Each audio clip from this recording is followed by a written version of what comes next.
नाज़रीन अस्सलाम वालेकुम। आज 18 अगस्त है। वज़ीर आज़म इमरान खान की हुकूमत ने आज अपने 2 साल मुकम्मल किए और जैसा कि आप देख चुके हैं अब से चंद घंटे पहले वफाकी काबीना के की मेंबरान में, जिनमें foreign minister Shah Mahmood Qureshi, planning minister Asad Umar, finance के डिफेक्टिव मिनिस्टर जनाब एडवाइज़र डॉक्टर हफीज़ शेख और उनके साथ ही हमाद अजहर शामिल थे। उन्होंने प्राइम मिनिस्टर इमरान खान और तहरीक इंसाफ की 2 बरस की हुकूमत का एक जो परफॉर्मेंस का एक क्लेम जो है वो मीडिया के ज़रिए, मीडिया प्लेटफॉर्म्स के ज़रिए आवाम के सामने रखा, जिसमें ये क्लेम किया कि तमाम तर नामुसाइद हालात और तमाम तर दुश्वारियों के बावजूद कंट्री की, मुल्क की इकॉनमी जो है वो टेक ऑफ कर रही है। एक्सपोर्ट्स में 6% इजाफा हुआ है। बैनुल-अक़वामी इदारे जो हैं वो हुकूमत की परफॉर्मेंस को सराह रहे हैं। कोविड-19 के बावजूद इकॉनमी टेक ऑफ कर रही है। बिल गेट्स ने भी कोविड-19 की जो परफॉर्मेंस की जो मैनेजमेंट है पाकिस्तान की, उसको सराहा है। हिंदुस्तान के मुकाबले में पाकिस्तान की परफॉर्मेंस बेहतर है। खारजा पॉलिसी में दुनिया को इंगेज किया गया है। इस मौके पे प्लानिंग मिनिस्टर जनाब असद उमर साहब ने ऑपोजिशन को डराने के लिए एक बहुत ही दिलचस्प उन्होंने स्टैंड लिया। उन्होंने कहा कि प्राइम मिनिस्टर इमरान खान ने मुश्किल टाइम गुजार लिया है। वो पाकिस्तान की पॉलिटिकल क्रीज के ऊपर जो है वो अब सेटल हो गए हैं, यानी अब शॉटे मारने का, अब चौके छक्के मारने का टाइम आ गया है। अगर वाकई ऐसा है, जरा सुन लेते हैं असद उमर साहब का क्या कहना था। इमरान खान जो है वो लोगों को साथ लेकर नहीं चल सकते। पाकिस्तान के अंदर जो है वो फेडरल निज़ाम है और इमरान खान साहब तो हैं, वो तो सोलो प्लेयर हैं, वो दूसरों को साथ लेकर नहीं चल सकते। हाँ, बिल्कुल इमरान खान जो है वो दूसरों को साथ लेकर चलने के लिए NRO देने के लिए तैयार नहीं है और ना इंशाअल्लाह ताला कभी होंगे। तो मेरी जो तमाम ऑपोजिशन के हमारे दोस्त हैं उनके लिए बुरी खबर ये है कि कप्तान जो है ना वो क्रीज पे सेटल हो गए हैं अब, और अब लंबी और प्रोडक्टिव इनिंग्स खेलने के लिए तैयार है। नाज़रीन, मैं आपसे एक इंकशाफ करूँ कि बहुत महीने पहले भी जब इकॉनमी बिल्कुल ट्रबल थी, 2019 के शुरू में भी, तो असद उमर साहब से मेरी एक मुलाकात हुई थी। उस वक्त जब असद उमर साहब को एज फाइनेंस मिनिस्टर हटा दिया गया था, जब उनकी जगह डॉक्टर हफीज़ शेख को लाया गया था, उस वक्त भी असद उमर साहब ने उस प्राइवेट मीटिंग के अंदर मुझे यही कहा था कि पाकिस्तान के जो इकनॉमिक मसाइल हैं वो अगले 1-1.25 बरस में सेटल होने लग जाएंगे और उसके बाद इमरान खान की हुकूमत जो है वो बहुत बेहतर परफॉर्म करने लगेगी। ये उस वक्त उनका क्लेम था, एक प्राइवेट मीटिंग में उनका क्लेम था। आज जब मैंने उनका पब्लिक क्लेम सुना तो मुझे एहसास हुआ कि ये वो उनकी ये एक अंडरस्टैंडिंग है जिसके ऊपर वो स्टैंड ले रहे हैं। तहम ऑपोजिशन की जो की जमातें हैं PMLN और PPP, उन्होंने ये कहा है कि हुकूमत की, PTI की हुकूमत की परफॉर्मेंस ने पाकिस्तान की मईशत का और आवाम का बेड़ा गर्क कर दिया है। इसके हवाले से बिलावल ज़रदारी भुट्टो ने भी ट्वीट किए हैं, उन्होंने इस हवाले से स्टेटमेंट भी दी है। शहबाज शरीफ साहब ने भी बहुत ही एग्रेसिव ट्वीट इस हवाले से किया। ज़ाहिर है कि हकीकत जो है वो इन दोनों पोजीशंस के दरमियान होगी। इस हकीकत को समझने के लिए दोनों ऑपोजिशन और हुकूमत की तरफ से इंतहाई वोकल और आर्टिकुलेट 2 नुमाइंदे मेरे साथ होंगे। मैं एक ब्रेक लूँगा, ब्रेक के बाद मुझे ज्वाइन कर सकेंगे पाकिस्तान के minister for science and technology जनाब फवाद चौधरी साहब, जो इससे पहले पाकिस्तान के इंफॉर्मेशन मिनिस्टर रह चुके हैं, और मुझे ज्वाइन कर सकेंगी जनाब डॉक्टर नफीसा शाह साहिबा, जो कि मरकज़ी सेक्रेटरी इतलात हैं पाकिस्तान पीपल्स पार्टी की, बहुत ही पढ़ी लिखी, गालिबन पाकिस्तान की सियासत में सबसे पढ़ी लिखी पॉलिटिशियन है। दोनों के साथ बात होती है, हकीकत को हम समझते हैं आफ्टर द ब्रेक। नाज़रीन, वेलकम बैक। जैसा कि मैंने पहले बताया कि अब मेरे साथ हैं जनाब फवाद चौधरी साहब एंड डॉक्टर नफीसा शाह साहिबा, दोनों मेरे साथ हैं। अगर बात का आगाज़ करता हूँ फवाद चौधरी साहब से। फवाद चौधरी साहब, आपकी हुकूमत ने आज जो क्लेम्स किए हैं कि बावजूद दुश्वारियों के और नामुसाइद हालात के हमारी परफॉर्मेंस अच्छी रही है, क्या 3 बड़ी कामयाबियां हैं आपकी हुकूमत की? मेरा ख्याल है कि जो सबसे बड़ी कामयाबी है वो तो ये है कि जो अकाउंटेबिलिटी का नैरेटिव जो प्राइम मिनिस्टर इमरान खान और PTI ने पाकिस्तान में दोबारा जिसको जोड़ा था कि करप्शन भी कोई ऑफेंस है। देखिए, आपको याद होगा कि जब पीपल्स पार्टी और PMLN की हुकूमतों में तो ये गठजोड़ ही हो गया था और ये मामला हो गया था तय कि जी खाता है तो लगाता भी तो है, और ये तो कोई इशू ही नहीं रहा था। वो उन्होंने तय कर लिया था कि हम आपके खिलाफ कोई करप्शन का केस नहीं बनाएंगे, आप हमारे खिलाफ कोई नहीं बनाएंगे। तो जो मिथ थी एक आके वो PTI ने तोड़ी और इमरान खान ने तोड़ी, और अकाउंटेबिलिटी का जो नैरेटिव है और एंटी करप्शन जो एक नैरेटिव है वो PTI ने खड़ा किया। उसके बाद जो दूसरा इम्पोर्टेंट मैं समझता हूँ कि PTI का कारनामा है वो ये है कि इन्होंने पाकिस्तान की मईशत को जो पिछले 10 सालों में खसूसन और इससे पहले भी एक सर्विस इकॉनमी बना दी थी, यानी आप एक इम्पोर्ट बेस्ड इकॉनमी थी। अभी भी आप अपने कमरे में बैठे हैं, आप अपने दाएं बाएं सामने देखेंगे, आपको एहसास होगा कि हर चीज़ जो है वो इम्पोर्टेड है। पाकिस्तान में 2 साल में आकर के जो PTI ने ये जो मिथ थी कि हम एक सर्विस इकॉनमी रहे और इम्पोर्ट इकॉनमी रहे, उसको बदल के एक मैन्युफैक्चरिंग इकॉनमी की तरफ जाने की कोशिश की है। हमने खुद कोविड में देखिए, जब 26 फरवरी को पहला केस आया था, हम पाकिस्तान में कुछ भी अपना नहीं बना रहे थे। आज अल्हम्दुलिल्लाह हम मेजर एक्सपोर्टर हैं। सो जो मैन्युफैक्चरिंग, क्योंकि ये जो हम दुबई या सिंगापुर को आइडियलाइज नहीं कर सकते पाकिस्तान में, वहाँ की आबादियाँ 30-40 लाख की आबादी है, जिसकी वजह से वो एक इम्पोर्ट इकॉनमी। और तीसरी कामयाबी क्या है? तीसरी बड़ी कामयाबी जो है वो मैं समझता हूँ कि एक तो जो क्लीन गवर्नमेंट जो एक हमने दी 2 साल में, बड़ा मिथ पाकिस्तान में, बड़ा मुश्किल होता है कि इस तरह की क्लीन गवर्नमेंट पाकिस्तान में बड़े तवील अरसे के बाद जो है वो नज़र आई। और चौथा मैं समझता हूँ कि जो प्राइम मिनिस्टर ने इन्वायरमेंट को पाकिस्तान में रिवाइव किया, और हमें एक लगा कि इन्वायरमेंट भी कोई ऐसा शोबा है जिसमें कि एक ऊपर तवज्जो देने की ज़रूरत है। तो मैं समझता हूँ कि 4 बहुत बड़ी कामयाबियाँ हैं प्राइम मिनिस्टर साहब। फौज साहब, अगर आपसे ये भी पूछा जाए कि हुकूमत की, अब इसमें बड़ी दिलचस्प बात है कि आपने जो 4 अचीवमेंट्स बताई हैं उसमें आपने अकाउंटेबिलिटी का नैरेटिव बताया है। आपने कहा है कि एक सर्विस और एक इम्पोर्ट इकॉनमी को हम मैन्युफैक्चरिंग की तरफ लेके गए हैं, चीज़ें मैन्युफैक्चरिंग शुरू हो गई हैं। एक क्लीन गवर्नमेंट का तस्वर दिया जो ग़ालिबन पहला ही पॉइंट है, और एनवायरनमेंट पे काम किया। आपने फॉरेन पॉलिसी की बात नहीं की, आपने एज सच इकोनॉमिक परफॉर्मेंस और ग्रोथ की बात नहीं की, आपने एक्सपोर्ट्स की बात नहीं की। आप खुद महसूस करते हैं तो फिर हुकूमत की, इसका मतलब बहुत सी वीकनेसेस जो हैं, जो फेलियर्स हैं, वो भी आपके सामने?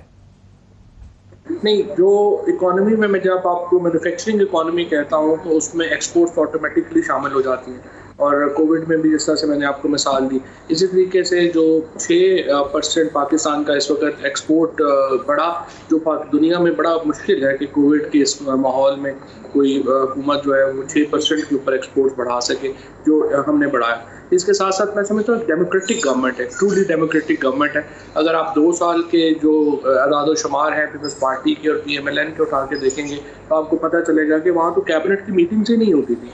यहाँ पे तो बड़ी कैबिनेट की रेगुलर मीटिंग्स होती हैं और बड़ा क्रिटिसिज्म अच्छा हुकूमत जो है वो बर्दाश्त करती है। इवन विद इन मिसाल के तौर के ऊपर जितना क्रिटिक मैं कई दफ़ा बाहर मीडिया में मैं करता हूँ, या भी डॉक्टर शीरी मज़ारी ने किया, कोई और हुकूमत होती तो वो तो ऐसे गुजरा को तो एक नज़र प्राइम मिनिस्टर देखता नहीं है। लेकिन हमारे जो इस गवर्नमेंट में ना सिर्फ ये कि ये बर्दाश्त की एक सलाहियत है, बल्कि उसको अप्रिशिएट किया जाता है। जो पॉइंट्स आप रेज करते हैं उनके ऊपर कोई आपको गद्दार डिक्लेयर नहीं कर देता पार्टी का या क़यादत का। तो ये भी एक बहुत बड़ी कामयाबी है। ये बात दिलचस्प है कि आपके कहते हैं कि कैसे इस हुकूमत में ट्रांसपेरेंसी है, इंटरनल क्रिटिसिज्म भी है, कैसे कैबिनेट मीटिंग्स रेगुलरली होती हैं। सही है कि हर ट्यूसडे को ग़ालिबन कैबिनेट मीटिंग होती है, लेकिन 2 सर्वे आए हैं एक अभी हाल ही में सामने आए जिनको कि अखबारात ने कोट किया है, जिसमें एक institute for public opinion research का और एक पल्स कंसल्टेंट का सर्वे है। दोनों सर्वेज में हुकूमत को बड़ी स्लिम अप्रूवल है। ये सही है कि हुकूमत को एक अप्रूवल है, कहीं 51% है, कहीं 49% है, कहीं बहुत ज़्यादा सेटिस्फेक्शन नहीं है हुकूमत की परफॉर्मेंस से, हालांकि अपोजिशन समझेगी कि सर्वे पार्शल है। देखिए, ज़्यादातर जो गवर्नेंस के मसाइल हैं उसका ताल्लुक वफाकी हुकूमत से नहीं है, उसका ताल्लुक प्रोविंशियल गवर्नमेंट से। तो जो आम एक सर्विसेज की फॉर एग्जांपल अगर आप कहिए कि उसके ऊपर जो है वो पुलिस है या स्कूल्स हैं, या उसके ऊपर अगर बेहतरी नहीं आती है, तो वो जाहिर है कि जब तक सूबाई हुकूमतें अपनी परफॉर्मेंस को एट पार नहीं करती हैं फेडरल गवर्नमेंट के, वो मसाइल रहेंगे। सो इसको भी एक डिस्टिंक्शन करने की ज़रूरत है। मैं समझता हूँ कि जो इस वक्त वफाकी हुकूमत की कारकर्दगी है उसके ऊपर तो बहुत कम डाउट्स हैं, और उसके ऊपर बहुत लोगों का एतमाद भी है। कोविड में फॉर एग्जांपल जिस तरीके से वफाकी हुकूमत ने जो परफॉर्मेंस दिखाई है, इसकी मिसालें तो आपको बिल गेट्स जो हैं, जब वो अगर पाकिस्तान की मिसाल दें या बाहर की हुकूमतें पाकिस्तान के इमरान खान को प्रेज करें, तो जाहिर है कि फिर वो एक परफॉर्मेंस। देखिए, ये बड़ा दिलचस्प है फवाद जो कुछ आप कह रहे हैं, लेकिन डॉक्टर नफीसा शाह ने मुझे ज्वाइन किया। डॉक्टर नफीसा शाह साहब, शायद आप पूरा सुन नहीं सकी फवाद चौधरी साहब को, बिकॉज आपका लिंक डाउन हो गया था दरमियान में। 4 उन्होंने कहा कि अचीवमेंट्स है बहुत बड़ी उनकी हुकूमत की। एक उन्होंने कहा कि अकाउंटेबिलिटी का जो कल्चर और जो नैरेटिव इस मुल्क में कमज़ोर हो गया था, जो पीपल्स पार्टी और PML ने कमज़ोर किया था, उसे वापस रेस्टोर कर दिया गया है पाकिस्तान में। उन्होंने कहा कि बावजूद बहुत ही मुश्किल हालात के, कोविड-19 के, जो इकॉनमी है जो इम्पोर्ट ड्रिवन थी वो अब मैन्युफैक्चरिंग की तरफ चली गई है। एक्सपोर्ट्स में इजाफा हुआ है, बावजूद कोविड 6% इजाफा हुआ है। उनका ये कहना है कि एक क्लीन हुकूमत का, एक ट्रांसपेरेंट गवर्नमेंट जिसमें कैबिनेट मीटिंग्स होती हैं, सब चीज़ें ट्रांसपेरेंट हैं। वो ख़ुद कहते हैं मैं गवर्नमेंट पे तनकीद करता हूँ, श्री मज़ारी तनकीद करती हैं, लेकिन उसके बावजूद जो है गवर्नमेंट जो है वो परफॉर्म कर रही है। और एनवायरनमेंट को एक इशू के तौर पे गवर्नमेंट ने प्रेजेंट किया है। ऑपोजिशन इतनी डिसअपॉइंटेड क्यों है इस हुकूमत की परफॉर्मेंस? देखिए, पहले तो असद उमर साहब का जो अजीबोगरीब एक कमेंट था, मैं उसको रिस्पॉन्ड करूंगी कि अब वो क्रीज पर कंफर्टेबल हैं। देखिए, जब गेम होती है तो गेम उस वक्त बनती है जब आप लेवल प्लेइंग फील्ड दें दोनों खिलाड़ियों को या दोनों टीमों को। ये नहीं हो सकता कि एक टीम के आप हाथ पैर बांध दें और एक टीम जो है वो खुली तरीके से खेले और बाकी की बारी ना आए या उसको वो लेवल प्लेइंग फील्ड ना मिले। जब से खान साहब आए हैं उन्होंने एक झूठी जाली अकाउंटेबिलिटी दी है, एक घिनौना आर्केक निज़ाम जो जनरल मुशर्रफ का पैदा करदा था नैब। और अब ये चीज तो हम पहले कह रहे थे, इस वक्त तो आपकी आला अदलिया भी यही कह रही है, इस वक्त आपकी ह्यूमन राइट्स ऑर्गेनाइजेशन ये कह रही हैं। क्या आप ये मान रही है कि इमरान खान सेटल हो गए हैं क्रीज पे? आपके कमेंट से लगता है कि आपने ये मान लिया है कि असद उमर सही कह रहे हैं, लेकिन नहीं, बिल्कुल नहीं। कैसे सेटल हो गए? अगर आप सेटल, आपको एक फॉल्स सेंस ऑफ सिक्योरिटी है क्योंकि आप समझते हैं कि आप ऑपोजिशन की केसों की लाइनें लगा लेंगे, उनकी डेली की बुनियाद पर हाजिरियां होंगी, उनको आप अरेस्ट करेंगे, उनको आप इंटिमिडेट करेंगे, उनको आप उठवाएंगे, तो ये कैसी आपकी कंफर्ट है? और ये एनी मिनट ये सियासत जो है वो बहुत अनप्रिडिक्टेबल है। मैं अपने हल्के की बात कर रही हूँ। ये जो इतना इनका कंफर्ट है किस चीज का है? हमारे अपने जब हम हल्कों में जाते हैं तो हम बेरोजगारी देखते हैं, हम भूख देखते हैं। पाकिस्तान का लॉ एंड ऑर्डर सिचुएशन इस वक्त देख लें, क्या आपको नजर नहीं आ रहा we are going towards Talibanisation? वही चीज जो जनरल मुशर्रफ की पॉलिसियों की वजह से एक एक्सट्रीमिस्ट कल्चर पैदा हुआ, टेररिज्म ने जन्म दिया, नेशनलिज्म ने जन्म दिया। इस वक्त हम उसकी तरफ से जा रहे हैं। बिकॉज इफ यू थिंक कि आप इफ यू पुश, आप डेमोक्रेटिक इंस्टीट्यूशंस को डैमेज करके, आप डेमोक्रेटिक इदारों को डैमेज करके, आप जस्टिस के निज़ाम को कमजोर करके, आप पार्लियामेंट को कमजोर करके अगर आप समझते हैं कि आप एक खेल सकते हैं तो आप फिर खेल के देख लें। आप ये तो it will be a matter of time. ये लास्ट गवर्नमेंट में डॉक्टर नफीसा शाह साहिबा, असद उमर का जो कमेंट है, असद उमर का जो कमेंट है उसका तो गालिबन मतलब ये बनता है असद उमर के कमेंट का कि जो बहुत मुश्किल हालात थे, नामुसाइद हालात थे, जब पिच बड़ी डिफ़िकल्ट थी खेलने के लिए प्राइम मिनिस्टर इमरान खान के, वो अब पिच और क्रीज सेटल हो गई है 2 साल के बाद और अब गवर्नमेंट परफॉर्म कर सकेगी। जो उसके इनिशियल चैलेंजेस थे वो ख़त्म हो गए हैं। सो उस हद तक आप तो ये कह रही है ना कि डिसऑनेस्टी से इसको किया गया है अचीव, यानी इसमें मदद मिली है हुकूमत को, हुकूमत ने अनफेयर प्ले किया है, हुकूमत ने ऑपोजिशन को स्ट्रेस में डाला है, आप तो ये कह रही हैं। लेकिन वो ये नहीं कह रहे, वो ये कह रहे हैं कि जो डिफ़िकल्ट सर्कमस्टांसेस थे गालिबन इकोनॉमिक और पॉलिसी के, वो गुजार लिए हैं हमने और अब हम कंफर्टेबल हो गए हैं क्रीज के ऊपर, वो ये कह रहे हैं। देखें, असद उमर ने ये भी कहा था, ये वो शख्स हैं जिन्होंने कहा था हम आपको 1 करोड़ नौकरियां दे देंगे। इन्होंने ये भी कहा था कि हम आपको 50 लाख घर देंगे। फिर उन्होंने उसके बाद IMF के हवाले से क्या बयानात, एक दिन एक बयान आता था, दूसरे दिन उसके बिल्कुल बरक्स बयान आता था। कोविड के हवाले से भी कितनी फ्लिप फ्लॉपिंग की। तो असद उमर के बयानात जो हैं वो तो खुद ही ऐसे ही वो फेरी लगाते हैं ना, एक दिन एक कहेंगे, दूसरी दिन दूसरी कहेंगे, तीसरी दिन तीसरा कहेंगे और उसी अर्नेस्टनेस के साथ कहेंगे। तो I don't take him seriously because उन्होंने माजी में जो बयानात दिए हैं उन सब पे उन्होंने टर्न ही किया है। अच्छा, फवाद चौधरी साहब, it's time for you to defend Asad Umar. क्या असद उमर नॉन सीरियस आदमी है, ऐसे ही बस हवा में छोड़ दी उन्होंने एक बात? देखिए, पहली बात तो मैं ये कहूँगा कि जो डॉक्टर नफीसा शाह ने लॉ एंड ऑर्डर की सिचुएशन बताई कि बहुत डिटेरिएट हो रही है, वो सिंध में रहती हैं, सिंध में पीपल्स पार्टी की हुकूमत है, और अगर वो इतनी डिटेरिएट हो रही है जितनी वो बता रही हैं कि उनके इलाके में इतनी ख़राब हो गई है, तो ये वाकई एक बड़ी बरीसम बात है और इसके ऊपर हमें मुराद अली शाह साहब से बात करनी चाहिए। तो I will encourage doctor Nafisa Shah कि वो भी बात करें और हम भी बात करते हैं कि क्यों इतनी लॉ एंड ऑर्डर की सिचुएशन जो है वो सिंध में खराब अच्छा, इंटरेस्टिंग। दूसरी बात जो ये कह रही हैं कि असद उमर साहब, जिस तरह से आपने एक्सप्लेन किया, असद उमर साहब का बड़ा सिंपल एक मेरा ख्याल है उन्होंने लॉजिक दिया है। उन्होंने कहा है कि जब शुरू में हम आए थे तो हालात बहुत ही ख़राब थे और हमने, आप देखिए हमारे यहाँ हमें तो बैंकरप्सी का सामना था क्योंकि सिर्फ आखिरी साल में डॉलर को 100 रुपये के ऊपर रखने के चक्कर में PMLN ने 7 अरब डॉलर खर्च किया था और हमारे जो फॉरेन रिजर्व थे वो बिल्कुल कहिए कि डूब चुके थे। और उस वक्त पीपल्स पार्टी ने भी ये बात कही थी कि जो PMLN की फाइनेंशियल या इकनॉमिक मैनेजमेंट है वो इंतहाई बुरी है और उसी वजह से ही पाकिस्तान को एक बहुत बड़े क्राइसिस का सामना था। और अभी हमने उस क्राइसिस का जो है वो फेस किया, उसको जो है वो हमने एक मैनेजमेंट की तरफ लेके गए। IMF का हमने प्रोग्राम लिया जिससे कि पाकिस्तान के अब फॉरेन रिजर्व भी स्टेबल हैं। हमारी जो एक इकोनॉमिक आउटलुक है, मूडीज़ ने पहले जो है वो इकोनॉमिक आउटलुक के ऊपर जो है वो अपने स्टेटमेंट दिया, उन्होंने उसको स्टेबल डिक्लेयर किया। फिर उसके बाद बाकी जो पाकिस्तान की ऊपर जो नज़र रखते हैं आलमी इदारे, उन तमाम ने पाकिस्तान की इकोनॉमिक आउटलुक को स्टेबल करार दिया है और इंशाल्लाह हम इस गर्दाब से बाहर आ रहे हैं। IPPs के साथ जो PMLN ने मुआहदे किए थे बहुत ही डिजास्टर्स थे, उनको हमने मैनेज किया है। उससे अब हम इकॉनमी को बेहतर करना चाहते हैं, जो हमारी पावर इकॉनमी है उसको बेहतर करना चाहते हैं।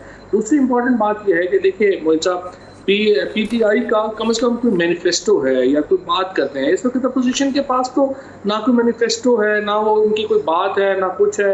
आप सिर्फ जो केसेस हैं ये तो आप खुद को ऐसे बयान करते हैं जैसे वो पता नहीं कोई जद्दोजहद की आज़ादी में ये लोग जेल जा रहे हैं। Fact of the matter is कि सारे जो अपोजिशन के लीडर जेल जा रहे हैं वो चोरी में जेल जा रहे हैं और इन्होंने जो, चाहे वो जरदारी साहब हों चाहे वो नवाज शरीफ साहब हों, उन्होंने डॉक्यूमेंटेड चोरी की है, वाइट कॉलर क्राइम किया है। उनकी जो फॉर एग्जांपल जो केसेस हैं वो किसी को PTI के तो बनाए हुए केसेस नहीं है जिनमें वो जेल जा रहे हैं। ये तो वो केसेस हैं जो PMLN और पीपल्स पार्टी के अपने अदवार में बने। जो नैब का इदारा है ये तो वो इदारा है। जरा डॉक्टर नफीसा शाह साहिबा को रिस्पॉन्ड तो कर। देखिए ये तो क्लियर है कि जब आला अदलिया का मुझे जवाब दे दे ना, हमें जवाब ना दे।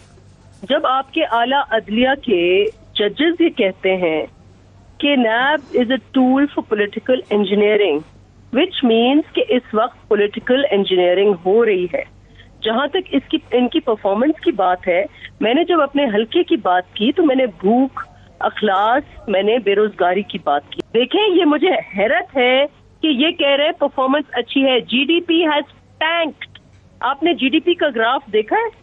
मेरी अपनी सियासी जिंदगी में, और मुझे पता है कि बाकी जो दूसरी हमारे ऊपर से जनरेशन जो है, अबव अस, हमारे से एक जनरेशन आगे जो है, पाकिस्तान की तारीख में इस तरीके से GDP ने टैंक नहीं किया जिस तरीके से इन्होंने। If you look at the GDP graph, GDP कभी इस तरह से तबाह नहीं हुई। 5.8 it has gross domestic product कभी इतना क्राइसिस में नहीं था। We are in negative. किस चीज को सेलिब्रेट कर रहे हैं? जाहिर है डॉक्टर नफीसा शाह तो कोई इकोनॉमिस्ट नहीं है, उनको नहीं पता कि इस वक्त बरतानिया की GDP का क्या हाल है, इस वक्त जर्मनी की GDP का क्या हाल है और कितने बड़े क्राइसिस से दुनिया गुजरी है और किस कदर कम दुनिया ने प्रेज किया है कि जिस तरीके से प्राइम मिनिस्टर और PTI ने इस चीज़ को मैनेज किया है। इसको तो जाहिर है कि दुनिया भर से एक्लेम मिला है, दुनिया भर से प्रेज मिला है जिस तरीके से कोविड की सिचुएशन को हमने जो है वो डील किया है। और इकॉनमी से ज़्यादा इस वक्त ज़िंदगी का मसला था, उससे हम बाहर निकले। इकॉनमी को जो मैनेजमेंट जो पीपल्स पार्टी और PMLN ने किया वो तो जाहिर है सबके सामने है। यानी आप देखिए कि 1947 से लेके 2008 तक पूरा पाकिस्तान का जो टोटल डेट था वो 6 ट्रिलियन रुपया था और इस पैसे में हमने इस्लामाबाद का शहर बनाया, हमने पाकिस्तान की फ़ौज को खड़ा किया, हमने पाकिस्तान की बहरिया को खड़ा किया, गवादर का नया शहर ख़रीदा, मोटरवेज बनाई, एटमी ताकत बन गए। ये 6 ट्रिलियन में हमने किया। जब 2008 से लेके 2018 तक पीपल्स पार्टी और PMLN की गवर्नमेंट रही तो ये डेट बढ़कर 26 ट्रिलियन पे चला गया। इन दिनों में, इन अरसे में हमने क्या किया? फैक्ट ऑफ मैटर इज के सिवाय इसके कि दोनों बड़ी फैमिलीज जो हैं वो बिलियनर हो गई। डॉक्टर नफीसा शाह साहिबा, योर रिस्पांस टू दैट। देखिए, ये औरों की स्कीमों के पीछे काटते हैं। ग्वादर का इन्होंने क्या किया है? औरों की स्कीमों के पीछे काट रहे हैं ये, और उन्होंने कुछ भी नहीं किया। जहां तक ये डेट की बात कर रहे हैं, शायद मुझे नहीं पता ये कैसे हिसाब किताब कर रहे हैं, मैं वो ये कह रहे हैं कि पाकिस्तान के इनिशियल 30 बरस में इन्होंने डेट जो था वो कम था, आपकी 2 हुकूमतों ने डेट में बहुत तेजी से इजाफा किया, वो ये कह रहे हैं, और दिखाने को कुछ ज्यादा प्लीज कह रहे हैं पहले गवादर खरीदा गया, एयरफोर्स खड़ी हुई जी। Not does he need to be an economist. देख लें स्टेट बैंक के फिगर्स कि पिछले 2 साल में इन्होंने 10 ट्रिलियन 10,000 अरब का इन्होंने कर्जा लिया है, और इन्होंने हॉट मनी ली है। इसके ऊपर तो एक कमीशन बनाया जाए। ये कह रहे हैं, खान साहब ने एक तकरीर की और उन्होंने ये कहा कि हम कमीशन बनाएंगे कि किसने इतने कर्जे लिए। एक कमीशन बनाए कि इन्होंने 2 साल में माजी की तारीख पूरा आप 70 साल तारीख एक तरफ करें और 2 साल देख लें कि 10 नहीं एक और जो हॉट मनी इन्होंने चेस की है 8% इंटरनेशनल जो रेट्स हैं उनके ऊपर, इंटरेस्ट रेट्स के ऊपर 8% पे डॉलर में उन्होंने ऑफर किए। हो गया ना हॉट मनी रेस्पॉन्ड फवाद साहब, हॉट मनी 1.2 कर्जा 10,000 अरब 1.2 बिलियन डॉलर्स आपके ऐसे निकल गए को पता ही नहीं चला। उसका तो जवाब दें। अभी इन्होंने कोविड के जमाने में ये पैसे निकले, उसका तो हिसाब किताब दें, किसको बेनिफिट किया है इन्होंने। तो इस किस्म की देखिए बात ये है कि जो ज्यादातर गुफ्तगू कर रही हैं डॉक्टर नफीसा, जो ज्यादातर बात कर रही हैं, वो जाहिर है कि बहुत जनरल एलिगेशंस हैं और ऐसे ही हैं कि जब कोई मेहनत नहीं करता, जब अपोजिशन के पास कोई नैरेटिव नहीं होता, तो जाहिर है कि वो ऐसी ही गुफ्तगू करेंगी जिसका ना सर होगा ना पैर होगा। मिसाल के तौर के ऊपर ये कहना कि 10 अरब डॉलर जो है, जी मैं बात कर रहा हूँ, बात सिंपल है कि आपने जो फॉरेन डायरेक्ट इन्वेस्टमेंट आपको चाहिए या फॉरेन डॉलर्स पाकिस्तान में चाहिए, जाहिर है कि आपने कोई मैकेनिज्म बनाना है जिसमें कि उनको प्रॉफिट जो है वो मिले। ये प्रॉफिट उससे बहुत कम है जो IPPs के मुआहदे किए गए, जो कि 30% के ऊपर रिटर्न किया गया। ये तो 8-8.5% का के ऊपर अगर आपको $3 बिलियन मिले और इतना अर्सा आप सस्टेन कर सके और आपकी जो फॉरेन डायरेक्ट इन्वेस्टमेंट है उसकी मद में आप इतना इजाफा कर सके, तो जाहिर है कि ये तो, और इसीलिए आप देखें कि आज पाकिस्तान की जो स्टॉक मार्केट है वो दुनिया की चंद कामयाब तरीन स्टॉक मार्केट्स में जो है वो शामिल हो गई है। सबसे हाईएस्ट जो वहाँ पे ख़रीदारी का मरकज़ है वो पाकिस्तान की स्टॉक मार्केट जो है वो बन गई है। बट नॉनदलेस इसको छोड़िए, मेरी नज़र में जो अगले 3 साल हैं जिसके ऊपर हमारा फोकस है, अपोजिशन पाकिस्तान के अंदर तो फ्रेंकली अभी तक अपना कोई नैरेटिव ही नहीं बना सकी। मुझे नहीं पता इनका क्या करना चाहते हैं, इनका ये क्या सिंध के लोगों के साथ जो ये कर रहे हैं वो हमारे सामने है, कराची के लोगों के साथ जो कुछ हो रहा है वो हमारे सामने है। सो पहली बात तो ये है कि अपोजिशन की कोई क्रेडिबिलिटी नहीं है। They can not challenge Imran Khan और PTI। इसकी वजह यह है कि आप इमरान खान बेसिकली डॉक्टर नफीसा शाह साहिबा, ठीक है, डॉक्टर नफीसा शाह साहिबा, फवाद ये कह रहे हैं कि ऑपोजिशन हटाना तो चाहती है, हुकूमत पे तनकीद तो कर रही है, उसकी कमजोरियां तो लेके आती है, लेकिन ऑपोजिशन के पास कोई सॉल्यूशंस नहीं है। जिस तरह से मगरब में होता है कि ऑपोजिशन की कहती है कि ये मैयर हुकूमत के गलत थे, हमें अगर मौका मिलेगा हम इसको इस तरह से ठीक करेंगे। आप तो बरतानिया में रह के आई हैं, आपने वहां से डॉक्टरेट किया, हम इस तरह से इसको फिक्स करेंगे, हम यूरो को ऐसे फिक्स करेंगे, हम पाउंड को ऐसे फिक्स करेंगे, हम एक्सपोर्ट्स को ऐसे बढ़ाएंगे, हम डिफेंस को ऐसे बढ़ाएंगे, हम स्ट्रेटेजिकली ये करेंगे, हम फॉरेन पॉलिसी में करेंगे। तो आपकी तरफ से इस किस्म की कोई एजेंडा या इस किस्म का कोई आर्गुमेंट नहीं आता? देखिए, पीपल्स पार्टी के 5 साल दौर अगेन इनसे शायद ज्यादा मुश्किल दौर था, लेकिन उसमें GDP रिवाइव हुआ, उसमें आपकी मईशत रिवाइव हुई, आपका एग्रीकल्चर रिवाइव हुआ, आपका एक्सपोर्ट रिवाइव हुआ, और जो दुनिया का one of the largest social sector program जिसका सहारा लेकर इन्होंने कोविड में जो एक क्राइसिस डेवलप हुआ था लॉकडाउन के बाद, इन्होंने वो व्हीकल इस्तेमाल किया।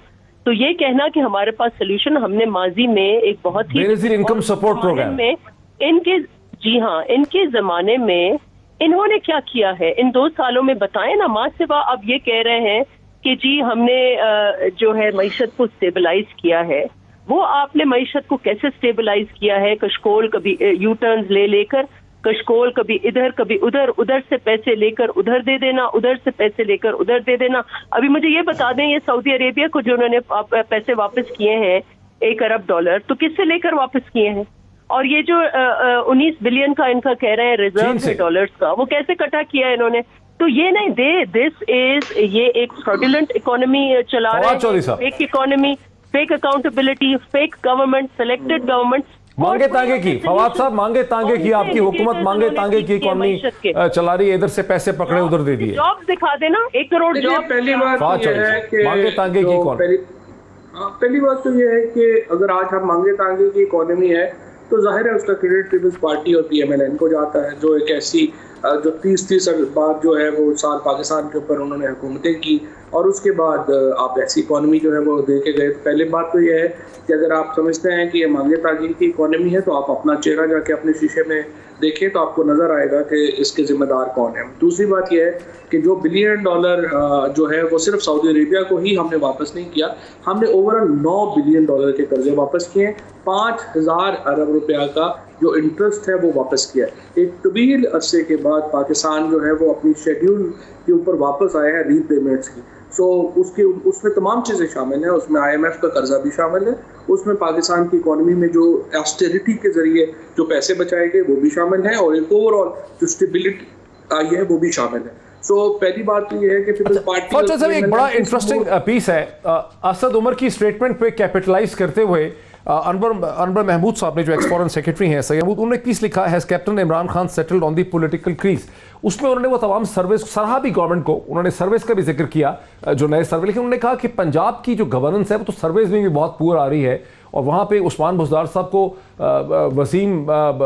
वसीम अकरम प्लस कहते हैं प्राइम मिनिस्टर इमरान खान। तो पंजाब ही तो मेन सूबा है 56% या 60%, तो पंजाब में ही अगर आपकी गवर्नेंस कमज़ोर है तो कैसे आपके मामला को ठीक करेंगे आप?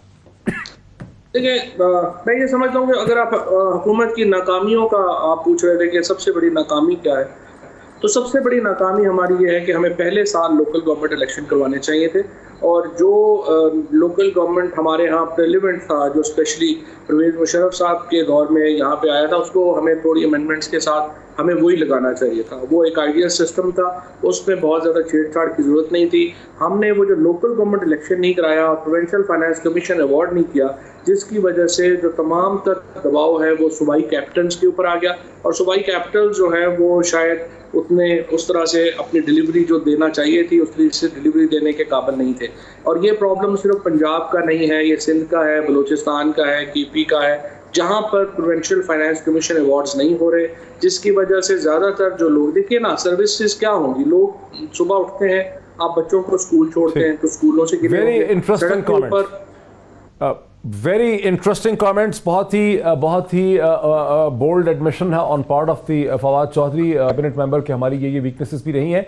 और चूंकि जिक्र हो गया है लोकल गवर्नमेंट्स का, हम ब्रेक लेंगे। ब्रेक के बाद हम आते हैं कराची में, जहां हमें ये बताया जाता है, हर तरह से हमें ये बताया जा रहा है कि गुज़िश्ता 3 दिन में एक बहुत ही मैराथन सेशन हुआ है Pakistan Tehreek Insaf, federal government, MQM और पीपल्स पार्टी सिंध की हुकूमत, और उसमें पाकिस्तान की इदारों के लोग भी शामिल थे। और गालिबन कोई 20-22 घंटे की इस मुलाकात में एक फ्यूचर वे फॉरवर्ड कराची शहर में लोकल गवर्नमेंट का तय हो गया है कि कैसे जो मेयर अब इलेक्ट होगा उसके पास ज़्यादा पावर्स होंगी, जिसे पीपल्स पार्टी ने भी कंसर्न किया। हम चाहेंगे कि डॉक्टर नफीसा शाह इस पर मजीद रोशनी डालें और इस पर हम बात करेंगे after the break.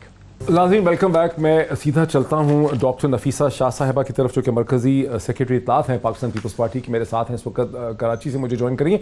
Doctor Nafisa Shah साहब, मैं फिर इस कॉलम की तरफ आऊँगा सैयद अनवर महमूद के, has captain Imran Khan settled on the political crease, जहाँ उन्होंने क्रिटिसिज्म की है, वहाँ उन्होंने ये भी पॉइंट आउट किया है कि हुकूमत के लिए जो फिच रेटिंग आई है, जो मूडी की रेटिंग स्टेबल है, जो फिच रेटिंग स्टेबल है, जो बिल गेट्स के कमेंट्स हैं कि पाकिस्तान की कोविड, आपको पता है कि बिल गेट्स को बहुत इंटरेस्ट है पेंडेमिक की मैनेजमेंट से, और उन्होंने एक सेमिनार में ये एडमिट किया है कि पाकिस्तान की मैनेजमेंट जो है पेंडेमिक की वो हिंदुस्तान से भी बेहतर है। इस पे आपका क्या रद्द-ए-अमल है एज एन ऑपोजिशन लीडर? देखिए, मुझे हंसी आती है जब ये मोदीज को साइट करते हैं, करते हैं कि क्या बिल गेट्स वोटर हैं इनके, या वो डिटर्मिन करेंगे कि इनकी हुकूमत को आगे क्या होना है, या मोदीज डिटर्मिन करेगी। इसी किस्म के स्टेटिस्टिक्स PMLN के इसाक डार साहब दिया करते थे, मोदी साइड करते थे, तो ये लोग हंसते थे, ये लोग उनके मजाक उड़ाते थे, ये लोग टोकते थे। तो ये जो साइटेशंस हैं, ये एक तरफ रख के आप जो गालिबन लास्ट सेशन में, बजट सेशन में, जब चेयरमैन बिलावल भुट्टो जरदारी ने अपनी तकरीर की, तो उन्होंने कहा कि पाकिस्तान के कुछ एक गिवन फॉल्ट लाइंस हैं, और अगर उन फॉल्ट लाइंस को आप छेड़ नहीं सकते, और अगर आप उनको छेड़ेंगे तो उसके बहुत बुरे कॉन्सिक्वेंसेस होंगे। अनफॉर्चुनेटली पीटीआई जो है वो बहुत ही डेंजरस टर्फ और टेरिटरी पर खेल रही है और जा रही है, जिसमें आप एक जो सूबों के आप कह रही हैं कि ये मीनिंगलेस है बेसिकली। फवाद चौधरी साहब ये समझती हैं, डॉक्टर नफीसा शाह साहिबा समझती हैं कि ये रेटिंग्स जो मूडी की स्टेबिलिटी, फिच, नहीं, मैं फॉल्ट लाइन की बात कर रही हूँ। अगर मेरा आर्गुमेंट बेसिकली आप नहीं, आप समझती हैं क्रेडिबल नहीं, फॉल्ट लाइन की मैंने ये बात की कि जैसे आपने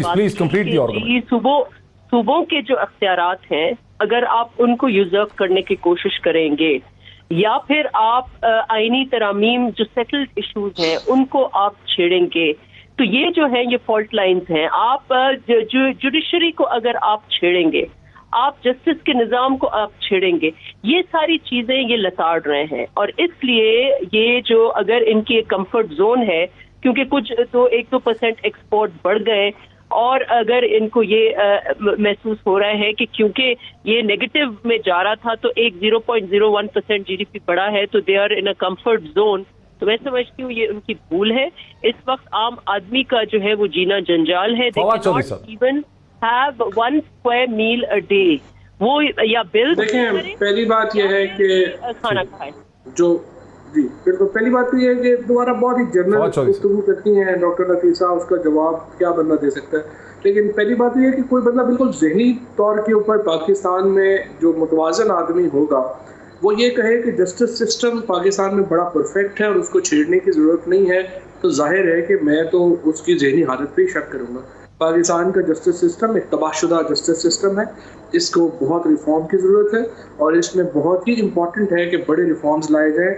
बड़े जो सीनियर जजेस की जो हमारे यहाँ हाई कोर्ट्स में और सुप्रीम कोर्ट में जजेस की अपॉइंटमेंट्स हैं, उसके सिलसिले को बिल्कुल तब्दील करने की ज़रूरत है। और पाकिस्तान में जुडिशल सर्विस ऑफ पाकिस्तान बनानी चाहिए, जिसमें 70% जजेस जो हैं वो मुकाबले के इम्तिहान के जरिए आए, 30% जजेस जो हैं उनके लिए एक बहुत ही इंडिपेंडेंट और पावरफुल कमीशन होना चाहिए जो ये बनाए। और पाकिस्तान के अंदर इस वक्त जो जस्टिस सिस्टम है, स्पेशली जो डिस्ट्रिक्ट कोर्ट्स है, उनकी हालत बहुत ही ख़राब है। और ये कह रहा नफीसा शाह साहिबा की तरफ से कि इसको छेड़ने की बात करना, पाकिस्तान में फॉल्ट लाइन को बात करने की जरूरत है।